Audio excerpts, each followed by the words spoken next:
Kata Indonesia berasal dari bahasa Yunani kuno, yaitu Indos yang berarti Hindia dan Nesos yang berarti pulau. Jadi, Indonesia berarti wilayah kepulauan yang berada di Hindia.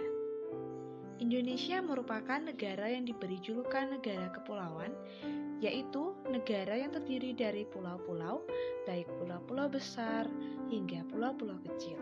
Jumlahnya sangat banyak, yaitu beribu-ribu terbentang dari Sabang sampai Merauke.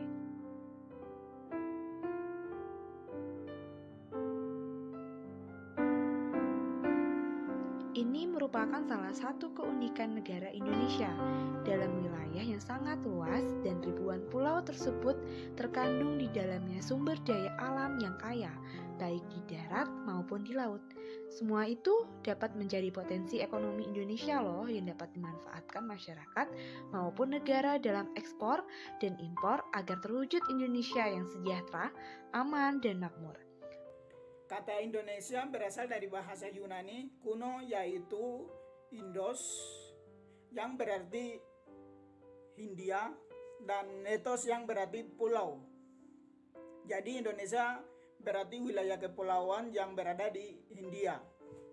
Indonesia merupakan negara yang diberi julukan negara kepulauan, yaitu negara yang terdiri dari pulau-pulau baik pulau-pulau besar hingga pulau-pulau kecil.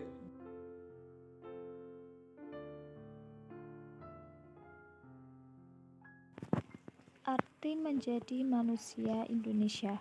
Yang pertama, manusia. Kata ini diserap dari bahasa Sanskerta manusia yang artinya keturunan manu. Dan kata manu berasal dari kata mana yang artinya pikiran. Dengan demikian, manusia adalah makhluk yang dapat berpikir. Dari sudut makna, seharusnya makhluk hidup yang disebut manusia ini memiliki kualitas lebih unggul daripada seluruh makhluk yang ada di bumi. Kemudian, utuh adalah keadaan sempurna seperti semula, belum mengalami kerusakan dan tidak terkurangi sedikit pun. Indonesia merupakan negara kepulauan yang kaya akan suku, ras, budaya, agama, dan juga bahasa. Dengan demikian, menjadi manusia Indonesia seutuhnya adalah menjadi manusia dan warga negara Republik Indonesia yang utuh, seperti yang tercatat dalam berbagai macam serat atau tulisan kuno di lontar-lontar yang berserakan di Kepulauan Nusantara.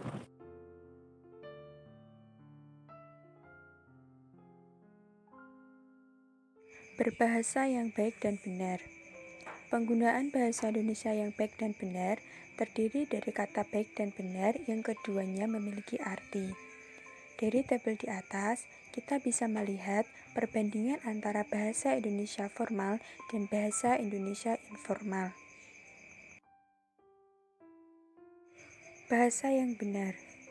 Bahasa yang benar sesuai dengan kaidah bahasa Indonesia, baik dari segi pembentukan kata, pengalimatan, maupun penulisan ejaan.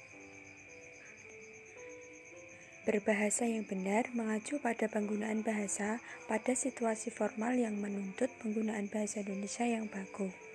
Berbahasa yang benar harus sesuai dengan kaidah bahasa, kebakuan bahasa. Berikut ini adalah contoh berbahasa yang baik tetapi tidak benar. Berbahasa yang baik, percakapan ini terjadi di kantin. A. Bu, kopi 1, gulanya dikit aja. B. Pakai susu? C. Nggak usah. Contoh berikutnya yaitu berbahasa yang benar tetapi tidak baik. Percakapan ini terjadi di pasar. A. Ibu, berapakah harga 1 kilo daging sapi? B.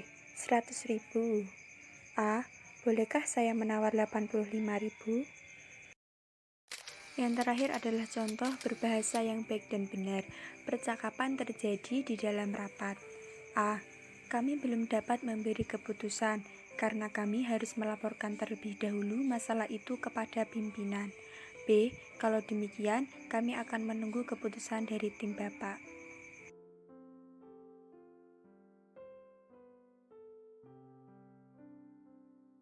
Sejak dahulu, bangsa Indonesia dikenal sebagai bangsa yang multikultural dan sekaligus juga multilingual.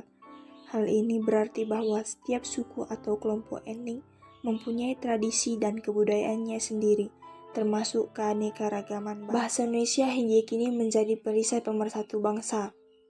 Sampai saat ini, bahasa Indonesia belum pernah dijadikan sumber permasalahan oleh masyarakat pemakainya yang berasal dari berbagai ragam suku dan daerah. Hal ini berbeda di era globalisasi saat ini. Beberapa orang menganggap bahwa bahasa Indonesia bagian dari penghambat proses komunikasi yang dilakukan secara global. Karena bahasa Indonesia tidak digunakan secara global, hal ini menyebabkan bahasa Indonesia tampak tidak begitu memfasilitasi proses globalisasi. Globalisasi dan teknologi informasi telah membawa dampak yang luar biasa dalam perkembangan kebudayaan dan peradaban manusia, termasuk dalam bidang kebahasaan yang mengangkut jati diri bangsa yang diperlihatkan melalui jati diri bahasa. Eksistensi bahasa Indonesia populer memang mengganggu eksistensi bahasa Indonesia yang baik dan benar. Apalagi dengan pengaruh globalisasi sekarang yang membuat bahasa Indonesia populer semakin merajat di kalangan masyarakat. Namun di sisi lain, kita tidak dapat mencegahnya, apalagi di kalangan anak remaja karena perkembangan psikologis yang menuntut mereka agar diakui masyarakat dengan cara mengikuti tren yang ada. Oleh karena itu, kita dapat meminimalkan dampak negatif yang ada dengan cara mulai dari diri sendiri, yakni meningkatkan kembali eksistensi bahasa Indonesia oleh kita sendiri.